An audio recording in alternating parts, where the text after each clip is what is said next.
Bhrigu était un des Saptarishis. Il a regardé l'avenir. Et il a dit, c'est comme ça que les êtres humains seront. Jusqu'à la fin du monde, il l'a prédit. Est-ce qu'il parle de vous? Non. Il parle de l'humanité, de la façon dont elle va évoluer, ce qu'elle va faire. Et si les nombreuses combinaisons et permutations, s'ils sont de ce genre-ci, ce qui leur arrivera, s'ils sont de ce genre-là, ce qui leur arrivera, et ainsi de suite, il a écrit une carte. Je veux que vous voyiez ça comme un croquis. Supposez que vous fassiez un croquis des mouvements du vent.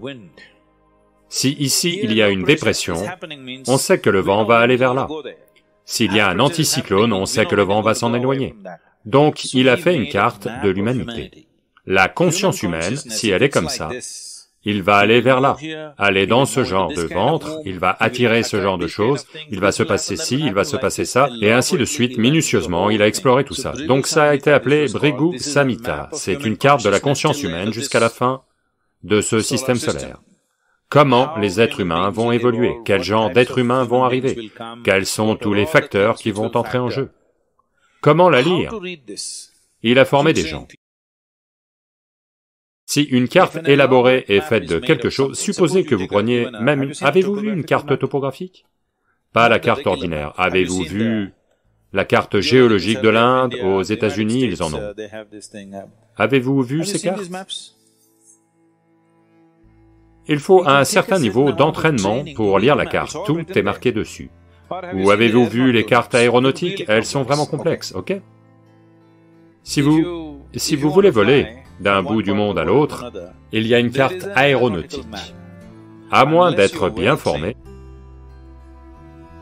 j'ai passé ces examens et je les ai réussis, mais je ne pense pas pouvoir naviguer d'ici jusqu'à, disons, l'Amérique du Sud sans problème, parce que la planète est ronde, elle tourne, les fuseaux horaires changent, tout cela est pris en compte sur la carte. Quelqu'un qui sait la lire, en 2 minutes, il sait exactement ce que c'est, les coordonnées, il les note et il sait où aller. Autrement, si vous ne savez pas la lire, vous passez des jours dessus, des mois dessus, vous ne savez pas. Donc quand il a écrit cette carte élaborée de la conscience humaine, il a formé des gens avec une certaine dimension d'intuition à la lire, parce que ce n'était pas que de la logique. Donc ces gens ont maintenu cette tradition qui est arrivée jusqu'ici. Et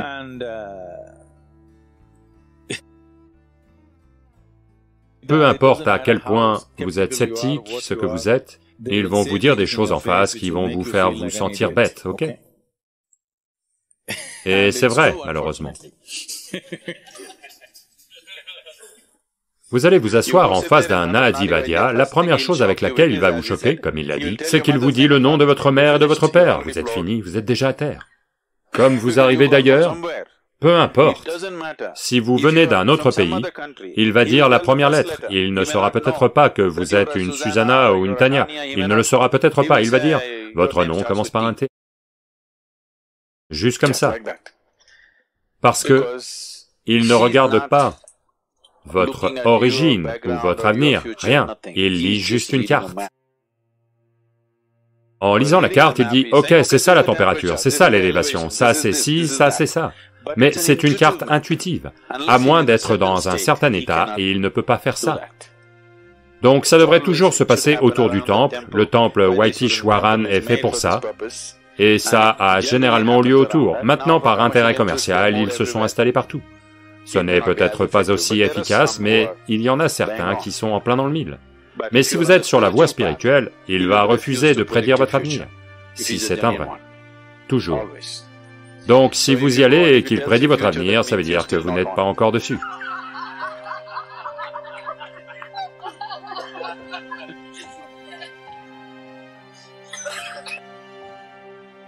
Donc, est-ce que la destinée est écrite? La destinée n'est pas quelque chose qui est écrit par quelqu'un, c'est votre propre cas. Votre logiciel est d'une certaine façon, donc naturellement ça va fonctionner comme ça. Supposez que vous ayez un certain type de logiciel dans votre ordinateur, quoi que vous fassiez, il va faire la même chose, n'est-ce pas? Mais est-ce que je peux casser l'ordinateur pour l'arrêter? Oui, je peux. Mais malgré tout, si vous le rallumez, avec le même disque dur, il va se passer la même chose dans un nouvel ordinateur. Donc si je vous dis que vous allez vivre 80 ans et que vous sautez de la montagne aujourd'hui, on va vous acheter un nouvel ordinateur, un peu plus tard, mais avec le même matériel, le même logiciel plutôt. Il va se passer la même chose, rien de neuf. Donc il regarde cet aspect de la vie et essaie de l'interpréter en termes physiques, ce qui est une interprétation, qui peut contenir des erreurs, toujours. Cette interprétation n'est peut-être pas toujours juste. Mais la lecture fondamentale, quelle est l'altitude, quelle est ceci, quelle est cela, est juste. Comment l'interpréter est l'expertise d'un individu. Tout le monde ne peut pas l'interpréter de la même manière. Donc toute cette science s'est développée, Bhrigu Samhita, mais si vous êtes sur la voie spirituelle, ils vont refuser de prédire, parce que pas de lecture pour vous. Vous n'êtes pas dans cet intervalle.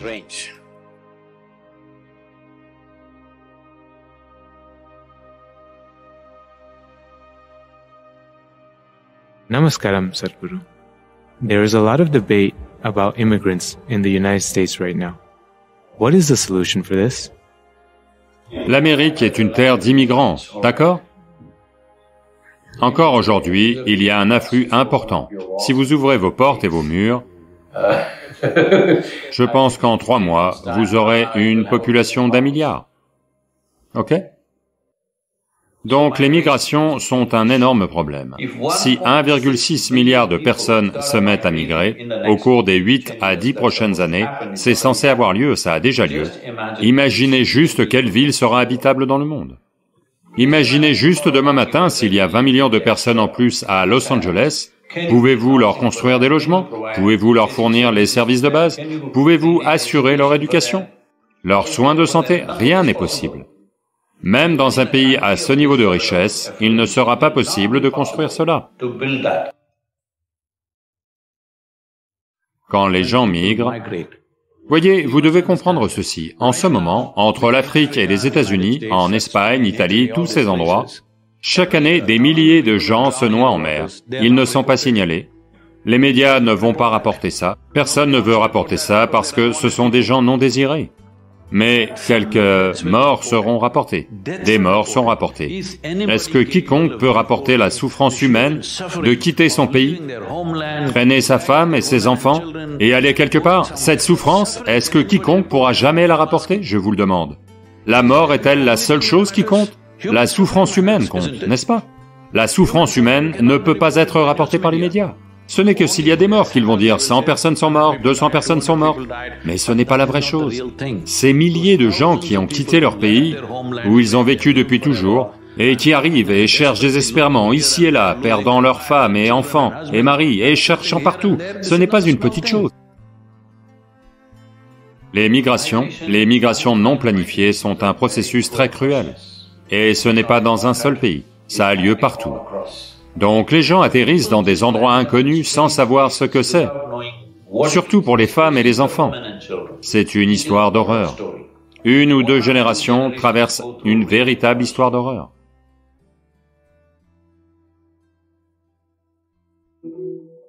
Donc pourquoi les gens migrent-ils? Toutes sortes de raisons sont données, mais je vais vous poser une question simple.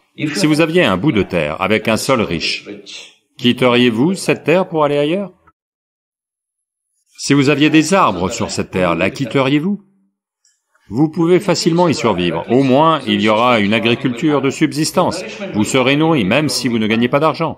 Les gens ne vont pas quitter cet endroit. En ce moment, cela est incertain, l'alimentation de base est incertaine, donc dans les 40 dernières années, nous avons éliminé près de 37% de la couche arable de la planète. Elle n'existe plus. On l'a mangée, on l'a jetée, on en a fait autre chose, mais elle n'est plus là où elle devrait être. Donc nous avons des sols pour encore 80 à 100 récoltes. Quel est notre plan pour demain? D'ici 2035, il prévoit des pénuries alimentaires massives, simplement parce que cette fois, en général les famines ont lieu à cause d'une pénurie d'eau. Mais aujourd'hui, nous avons la capacité de transporter l'eau par des canalisations et des canaux. Mais cette fois-ci, ça va arriver à cause d'une pénurie de sol. Ils appellent ça l'extinction des sols. Vous avez entendu parler de l'extinction des dinosaures, vous avez entendu parler de l'extinction des dodos, mais ici, c'est à une extinction des sols qu'on fait face. Mais écologiquement, au moins, si le sol est riche, les gens vont rester sur cette terre. Et ils ne vont pas la quitter pour aller ailleurs. Il y a d'autres problèmes. En ce moment, d'après ce qu'on m'a dit, 30 villes sur la planète reçoivent 72% des investissements dans le monde. Avec des investissements si disproportionnés, de toute évidence, les gens vont tous s'entasser au même endroit. Il faut les répartir. Pour que les investissements soient répartis, qui va risquer de répartir son investissement dans un endroit où il est plus difficile de faire des affaires? Vous devez créer un fonds qui permettra de l'argent un peu plus facile. Si vous voulez de l'argent facile, vous devez l'investir dans des sociétés appauvries. Donc, on se penche sérieusement là-dessus, on essaie de travailler avec l'ONU et les grandes entreprises pour mettre en place un trust où les entreprises recevront des prêts à taux réduits avec des échéances longues, 12 à 15 ans, pour avoir le temps d'arriver sur place, de former les gens, de créer des talents et de créer un business, et de créer des revenus sur place pour que les gens n'aient pas à partir. Quel genre de business? Eh bien, les entreprises peuvent décider quel genre, selon le terrain, les gens, la nature, de tout ce qui est là, l'écosystème. Mais si on ne fait pas cela maintenant, si on ne répartit pas l'investissement mondial dans différents endroits, vous verrez, quand une partie de la population vit avec tant de confort et de bien-être, et qu'une autre partie n'a rien, vous ne pourrez pas le contrôler. Pendant toutes ces années, vous l'avez contrôlé parce qu'il n'y avait pas de transport. Vous comprenez? Aujourd'hui, tout le monde a des transports. Quand 1,5 milliard de personnes commencent à se déplacer, pas un mur, les gens vont essayer de construire des murs partout. Et un mur n'est une solution que jusqu'à ce que la marée atteigne un certain niveau. Quand la marée va monter, elle va déborder le mur. D'une façon ou d'une autre, ils vont entrer, peu importe quelle barrière vous érigez. Dans les 10 prochaines années, ils vont de toute façon venir, à moins d'investir dans divers endroits et de créer des revenus. Les entreprises doivent être structurées comme ça. Votre ambition, quelle qu'elle soit, je veux que vous compreniez cela. Vous allez le réaliser au fur et à mesure de votre vie, mais si vous le réalisez tôt, c'est mieux. En termes d'activité, quelle que soit l'activité qu'on effectue dans le monde, la profondeur avec laquelle on touche une autre vie est la satisfaction la plus profonde de l'activité. C'est le but de l'activité, vraiment. Voulez-vous écrire un livre que personne ne veut lire? Non. Voulez-vous cuisiner quelque chose que personne ne veut manger? Voulez-vous construire un bâtiment où personne ne veut vivre? Quand vous faites quelque chose, vous voulez que ça touche la vie de quelqu'un. Donc, si c'est comme ça, vous devez réfléchir en ces termes. Comment avoir un impact sur un maximum de vies et où peut-on le faire? Si on ne crée pas cette opportunité et qu'on permet aux migrations d'avoir lieu, vous allez voir des choses terribles arriver. Ce phénomène va prendre une ampleur énorme si on ne répartit pas l'investissement, si on ne répartit pas les entreprises dans les sociétés qui sont coincées dans la pauvreté à l'heure actuelle.